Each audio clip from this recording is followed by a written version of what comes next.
On est maintenant au troisième message de la série « Aimer pour aimer ». Et pour ceux que c'est la première fois qu'ils sont des nôtres, comme vous voyez sur la murale, c'est notre slogan « Aimer pour aimer ».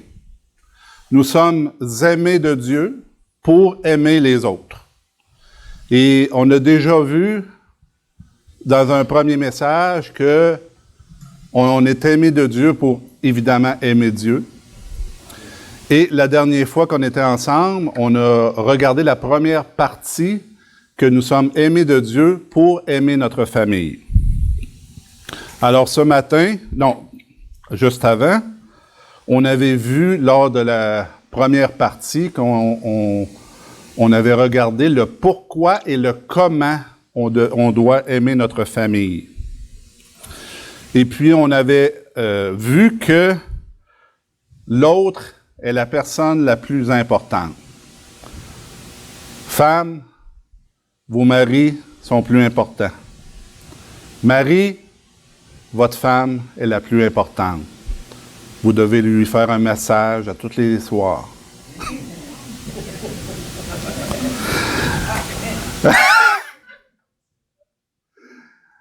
On a vu aussi qu'on doit aimer nos siens comme Christ nous a aimés.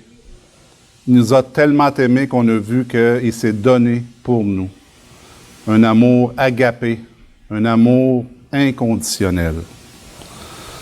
Puis on avait vu aussi qu'en agissant de la sorte, on est une lumière qui luit autour de nous. Et tout ça pour la gloire de Dieu. Alors ce matin, on regarde les manifestations extérieures de cet amour. Voici quelques caractéristiques d'une famille qui s'aime réellement. On va en voir 11 caractéristiques. On va les regarder ensemble, lentement mais sûrement. Puis encore une fois, il faut faire attention parce qu'il est assez facile de faker, de faire semblant ces comportements. Malheureusement, j'ai vu des familles chrétiennes qui l'apparence était vraiment importante. Ils voulaient véhiculer qu'ils sont une famille parfaite, qu'ils n'ont pas de problème, tout va bien, mais qu'en réalité, ce n'était pas le cas. Fait qu'il y avait du fake. C'est triste. Jacques et Martine, ça fait pas longtemps qu'on se connaît. Puis les premières rencontres qu'on a eues avec eux, j'ai été vraiment impressionné. Puis, ils étaient un livre ouvert, transparent. Ils ont des défis à vivre avec leur famille, leur propre enfant. Ils ont des défis, ils ont des challenges. Puis ils ne se sont pas cachés. Ils nous ont fait confiance. Puis, frères et sœurs, lorsque quelqu'un s'ouvre comme ça devant vous, s'il vous plaît, ne les jugez pas.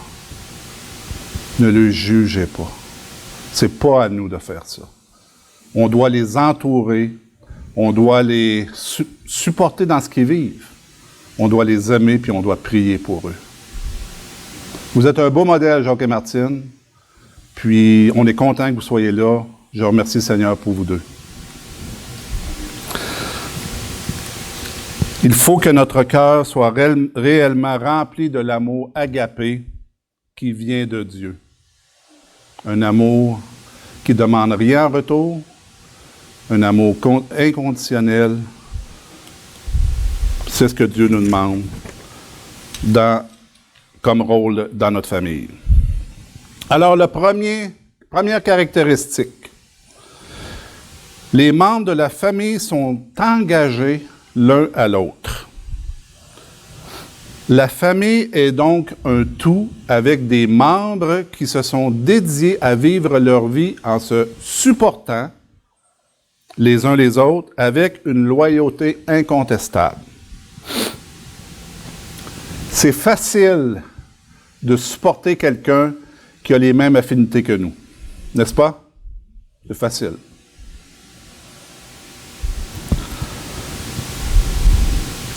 Pour ceux qui ne le savent pas, Janice et moi, on a élevé 7 enfants. On était 2 familles avant, on était 2 familles brisées. Janice avait 3 enfants, j'avais 3 enfants. Puis Dieu a permis, dans sa bonté, qu'on puisse devenir une famille unie. C'est pas beau, ça? Le Seigneur nous a tellement bénis. Puis, encore une fois, c'est pas à cause de moi, c'est pas à cause de Janice, c'est vraiment à cause de Dieu qui a tourné le mal en bien. Deuxième caractéristique, une famille en santé passe du temps ensemble. Une famille saine et en santé croit que le temps ensemble n'est pas juste une question de qualité, mais aussi de quantité. Vous avez sûrement déjà entendu dire « Je passe pas beaucoup de temps avec, mais le temps que je passe avec, c'est un temps de qualité. » C'est correct, c'est bien, mais moi je rajoute « Mettez de la quantité aussi. » Pas juste de temps en temps. Janice et moi, lorsque les enfants étaient à la maison, lorsque Noël arrivait, on leur demandait toujours « Est-ce que vous voulez qu'on vous fasse des cadeaux? Ou vous préférez qu'on organise un voyage à l'extérieur, dans un hôtel, avec une piscine puis une glissade d'eau? » Unanimement, les enfants disaient toujours l'hôtel. Toujours. Puis on l'a fait, je pense qu'on l'a fait à tous les années pendant que les enfants étaient là.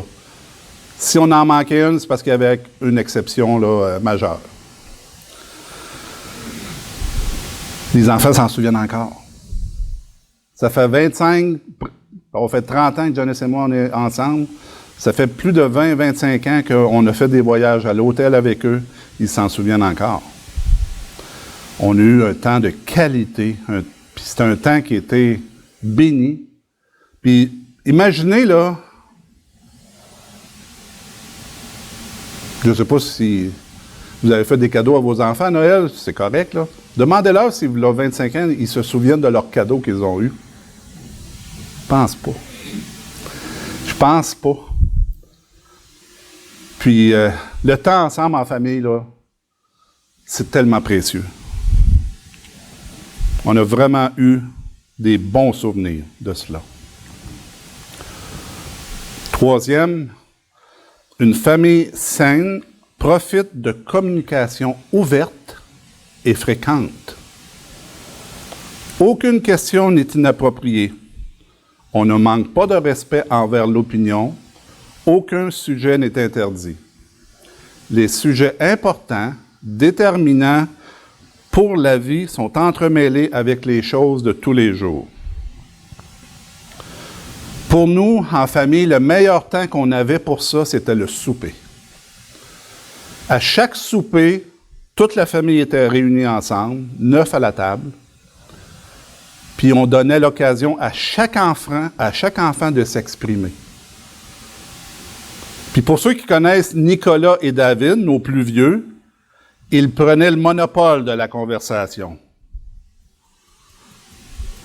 Ils parlaient beaucoup. Là, on leur disait, non, on va laisser la chance aux autres. Eux autres aussi ont des choses à dire. Puis là, on laissait la chance à un autre enfant.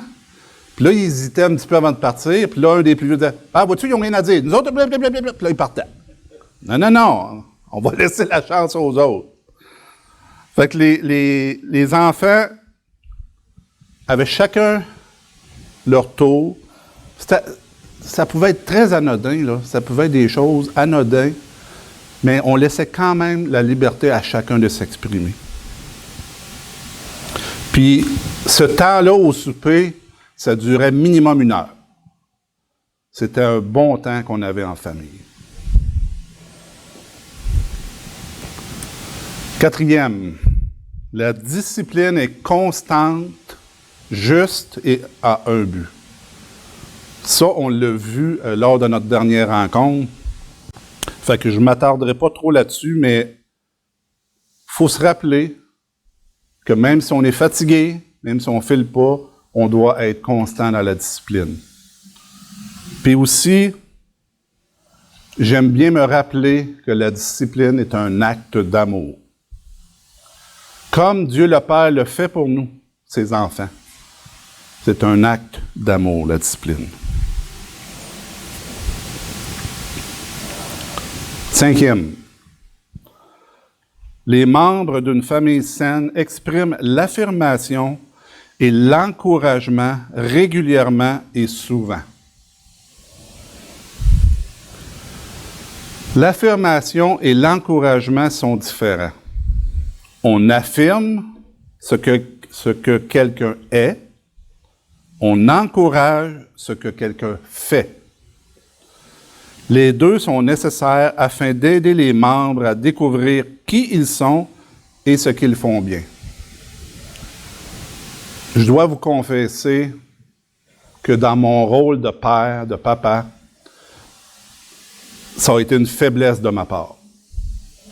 J'étais pas quelqu'un qui a beaucoup encouragé ses enfants. Puis, je le regrette, mais là, quelque temps, j'ai mis les efforts nécessaires, pas nécessaires, mais j'ai mis des efforts pour plus encourager mes enfants et les petits-enfants qui sont maintenant présents. J'aimerais ça que vous tourniez dans 1 Thessaloniciens, s'il vous plaît. 1 Thessaloniciens, chapitre 5, le verset 11.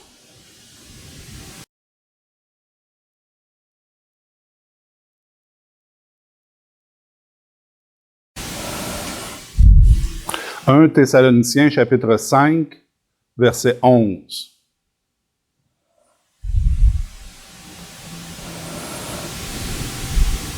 Ça va? C'est pourquoi. Ça réfère à ce qui vient d'être dit avant ce passage. C'est que Paul mentionne aux frères et sœurs de Thessalonique que le Seigneur revient. Et puis qu'il leur dit qu'il faut veiller. C'est pourquoi exhortez-vous réciproquement et édifiez-vous les uns les autres. Je pense qu'on peut s'attribuer ce verset-là dans tous les domaines de nos vies, je crois. Ici, le contexte, c'est vraiment qu'il faut s'exhorter puis s'encourager face à veiller, à être prêt au retour du Seigneur, mais je ne sais pas si... Je ne veux pas le sortir de son contexte, mais je pense que moi, je l'appliquerais aussi envers les uns les autres. On doit s'exhorter, s'édifier les uns les autres, puis on doit le faire aussi dans notre rôle de parent. 6e caractéristique, les membres d'une famille saine partagent un engagement spirituel important. Les membres de la famille sont liés ensemble pour leur relation mutuelle avec Dieu et ils apprennent à l'approfondir grâce à l'encouragement mutuel. Chez nous, lorsque les enfants étaient à la maison, chaque soir, on faisait un culte familial. On lisait une histoire de la Bible, puis ensuite, on avait des requêtes de prière et les enfants et les parents priaient ensemble. On a fait ça pendant plusieurs années, puis c'était un bon temps qu'on avait ensemble. Puis, je veux juste vous dire qu'il faut faire attention, c'est pas la job à l'école de dimanche à faire ça. C'est pas la job à l'église d'enseigner vos enfants. Oui, c'est un aide, absolument, mais c'est pas la job principale. La job principale revient à vous, les parents. Numéro 7. Chaque membre d'un foyer sain a confiance dans les autres et chérit la confiance qu'il s'est méritée. Cette confiance est basée sur le respect mutuel et un dévouement à la vérité. On a eu à un moment donné avec un des enfants un problème de mensonge. Puis c'est sournois, ça commence tranquillement, puis de plus en plus, à un moment donné, on s'aperçoit que, oups, il y a des mensonges qui se disent là, de cette personne-là, puis qu'est-ce qui arrive? Bien là, la confiance est pas mal moins là. Alors, on reprenait l'enfant dans l'amour, on lui disait, regarde, tu t'en vas pas sur une bonne voie, là, il faut que tu cèdes, il faut que tu lâches le mensonge. Puis petit peu par petit peu, il a changé. Puis, merci Seigneur. Mais voyez-vous encore une fois l'importance des parents, la discipline. Si on n'aurait rien dit, si on aurait laissé faire, qu'est-ce qui serait arrivé? L'enfant serait parti sur une chire. Comment on dit ça? Et dérape, oui. Merci. Fait que, encore une fois, la discipline est importante. 8e, les membres d'une famille saine bénéficient de liberté et grâce.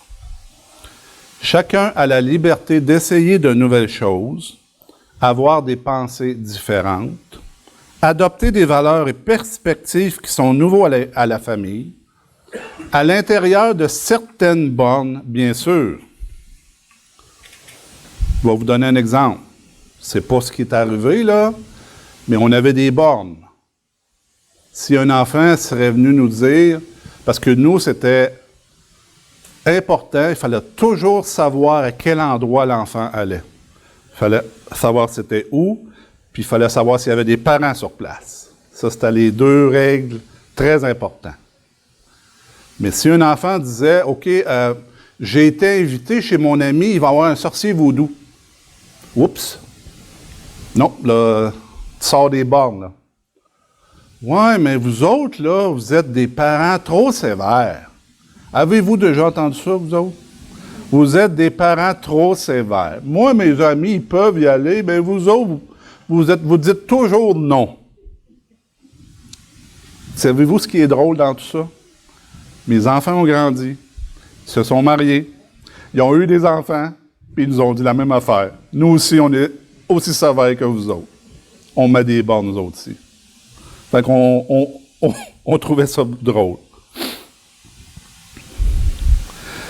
Tout ceci est basé sur la grâce.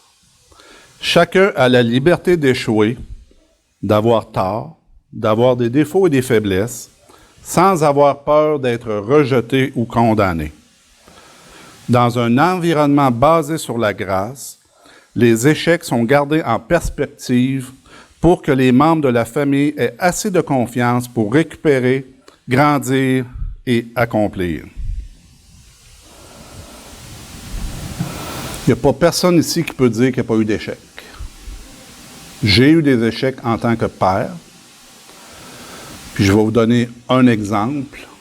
À un moment donné, j'étais au sous-sol et puis je vais chercher quelque chose en dessous des escaliers, puis je me cogne la tête comme il faut, là, solidement. Mon premier réflexe, c'était « Pow! » Dans le mur, je fais un gros trou dans le mur. Non, j'ai pogné juste le gyps. J'ai pas pogné le 2x4. Mais il y a des enfants qui ont été témoins de ça. Ça, c'est moins bon. Après m'avoir calmé, avoir réfléchi, j'ai décidé même si d'autres enfants n'étaient pas présents à ce moment-là, j'ai décidé de faire une réunion de famille. Ça m'arrivait de faire des réunions familiales quand il y avait des choses particulières qui arrivaient. Alors, on se rassemble dans le salon, tout le monde ensemble. Je me suis humilié. Je me suis humilié. Puis j'ai demandé pardon. Mon action n'était pas acceptable. J'avais manqué de maîtrise de soi. Ce qui est intéressant, c'est que plusieurs années plus tard, Jeff, un de nos garçons, dans sa prédication, il en avait parlé de cette situation-là, que ça l'avait touché. Vous savez, des fois, comme parents, comme pères, faut Faut pas avoir peur de s'humilier quand on a tort. Puis c'est pas un manque de faiblesse. C'est pas un manque de force. C'est pas, tu sais, papa, il est fort, il pleure jamais, puis non. Faut savoir s'humilier.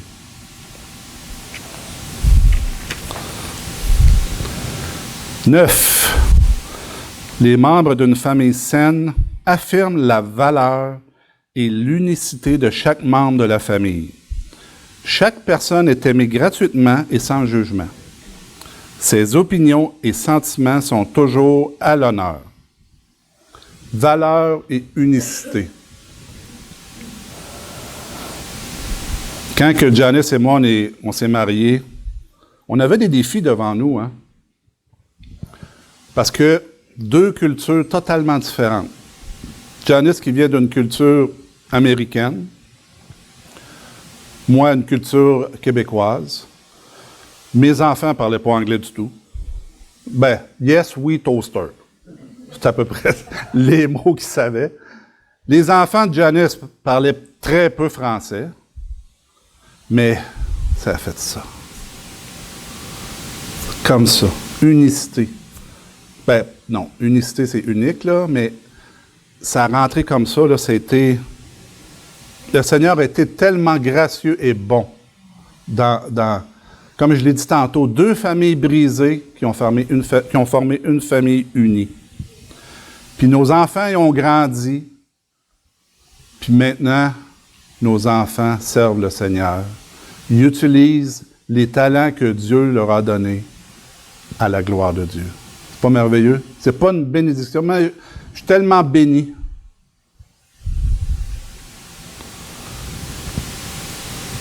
« 10. Les membres d'une famille saine jurent de ne jamais abuser, déshonorer, contrôler ou intimider les autres. Aucun abus émotionnel, verbal ou physique est toléré de quelque façon que ce soit et est confronté immédiatement. Tolérance zéro. On n'acceptait jamais les abus dans notre famille. Puis, n'oubliez pas que ce soit un abus émotionnel ou verbal, c'est aussi grave qu'un abus physique. C'est aussi grave, peut-être même plus. Puis j'aime me rappeler Jésus. Rappelez-vous Jésus dans le jardin de Gethsémani, comment il était émotionnellement troublé. Des grumeaux de sang qui coulaient, c'était comme des grumeaux de sang qui coulaient de son front. Il était en agonie, la parole nous dit. Il a été abandonné de tous. Puis sur la croix, il a dit, « Père, pourquoi m'abandonnes-tu? »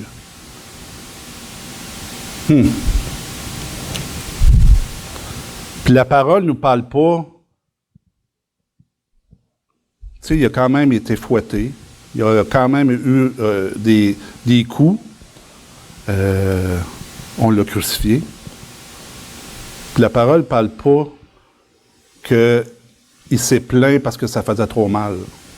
Il a sûrement crié. C'est sûr que lorsqu'ils ont inséré les clous, il a sûrement crié là, de douleur. Là. Mais il n'a pas dit « Père, arrête, je suis plus capable. » Fait que le côté émotionnel, les abus, mes amis, ça fait du dommage. Fait qu'il ne faut pas tolérer ça du tout. Le dernier, 11, les membres d'une famille saine inculquent un sens des responsabilités aux autres. Chaque membre sait qu'il doit prendre la responsabilité pour leur propre action et faire face aux conséquences de leurs choix. L'estime de soi n'est pas seulement le résultat de beaucoup de mots d'affirmation et d'encouragement, ça s'apprend lorsqu'on apprend à être responsable. Lorsque vous empêchez quelqu'un, c'est important ici, lorsque vous empêchez quelqu'un de subir les conséquences de ses actes, incluant les enfants, vous empêchez la personne d'avoir une chance de grandir. Éphésiens chapitre 6, verset 4, s'il vous plaît.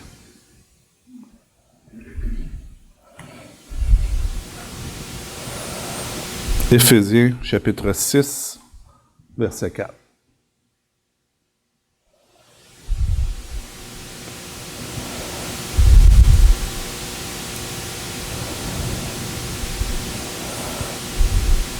Et vous, pères, on avait vu la dernière fois que le mot père ici, c'est pater dans l'original, qui veut dire parent. N'irritez pas vos enfants, mais élevez-les en les corrigeant et en les instruisant selon quoi? Selon le Seigneur. Il est important, le selon le Seigneur, là. On ne corrige pas n'importe comment nos enfants, là. Selon le Seigneur. Le mot corrigeant, si vous voulez connaître le synonyme, il y a punition, discipline, instruction. C'est notre responsabilité, je l'ai dit tantôt, c'est notre responsabilité en tant que parent de faire la discipline. Puis, j'en profite pour vous dire, si vous êtes grands-parents, c'est pas votre job. C'est pas votre job de discipliner les enfants. C'est les parents. Ça revient aux parents, cette responsabilité-là. Je termine avec la conclusion. Des familles où l'amour est présent et visible sont des familles qui peuvent refléter l'amour de Dieu aux gens qui les regardent. Après famille, là, vous pouvez dire chrétienne aussi. Des familles chrétiennes où l'amour est présent et visible sont des familles chrétiennes qui peuvent refléter l'amour de Dieu aux gens qui les regardent. Vous vous souvenez, Médico, la semaine passée, une lumière, on doit luire. Dans notre rôle de famille aussi, on peut luire, on peut être une lumière. Ils peuvent donner un avant-goût de ce que c'est d'être aimé par Dieu à un monde perdu. Gary me disait tantôt, le monde, là, ça va pas bien, ça va... Right, oui, t'as raison, Gary, ça va pas bien. On est la lumière. Puis ils peuvent attirer des gens à Dieu par leur témoignage. Ma prière, c'est que Dieu nous utilise et nous aide à être une lumière en tant que parents, grands-parents, au travail, dans tous les domaines de vos vies. Vous êtes en train de marcher sur le trottoir. Vous êtes en train de faire l'épicerie. On doit être une lumière. Alors que le Seigneur nous aide à vraiment être une lumière pour sa gloire. Amen. Merci.